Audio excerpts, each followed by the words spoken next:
വീട് വെക്കണം, കാറ് വാങ്ങണം, ബിസിനസ് സ്റ്റാർട്ട് ചെയ്യണം, അതുപോലെ കുട്ടികളുടെ എഡ്യൂക്കേഷൻ, കുട്ടികളുടെ ഫ്യൂച്ചർ, അതുപോലെ റിട്ടയർമെന്റ്, പിന്നെ വേൾഡ് ടൂർ, ഇങ്ങനെ പല സ്വപ്നങ്ങൾ ഉണ്ടാവാം. ഇത് നിങ്ങളുടെ സ്വപ്നങ്ങൾ മാത്രമാണോ അതോ ലക്ഷ്യങ്ങളായിട്ടുണ്ടോ? If you don't have a plan, it is just a dream only. എങ്ങനെയാണ് സ്വപ്നങ്ങൾ നിങ്ങളുടെ ലക്ഷ്യങ്ങളായി മാറുന്നത്? സ്വപ്നങ്ങളുടെ നമ്പർ വെർഷനാണ് പ്ലാൻ എന്ന് പറയുന്നത്. അപ്പോൾ നമ്മുടെ ഡ്രീം എങ്ങനെയാണ് നമ്മൾ പ്ലാൻ ചെയ്യുന്നതെന്ന് പറയുന്നത്, അതിനൊരു ഡെഫിനിഷൻ കൊടുക്കണം. എന്നാണ് ഇത് നടക്കേണ്ടത്? എത്ര രൂപയാണ് ചെലവ് വരുന്നത്? എങ്ങനെയാണ് ഇത് നടത്താൻ ഉദ്ദേശിക്കുന്നത്?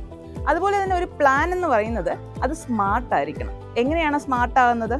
സ്മാർട്ടിലെ ഓരോ ലെറ്ററും എസ് എന്ന് പറയുന്നത് അത് സസ്റ്റൈനബിൾ ആയിരിക്കണം, അത് മെഷറബിൾ ആയിരിക്കണം, അതുപോലെ അത് അച്ചീവബിൾ ആയിരിക്കണം, അത് റിയലിസ്റ്റിക് ആയിരിക്കണം, ടൈം ബൗണ്ട് ആയിരിക്കണം. നമ്മുടെ സ്വപ്നം ലക്ഷ്യമായിട്ടില്ലെങ്കിൽ അതൊരു ഡെസ്റ്റിനേഷൻ ഇല്ലാതെ ഞാനൊരു വെഹിക്കിൾ ഓടിക്കുന്നത് പോലെ ആയിരിക്കും. അപ്പം നിങ്ങളുടെ സ്വപ്നങ്ങൾ നിങ്ങളെ ലക്ഷ്യങ്ങളാക്കി മാറ്റുന്നതിന് കണക്ട് ചെയ്യുക.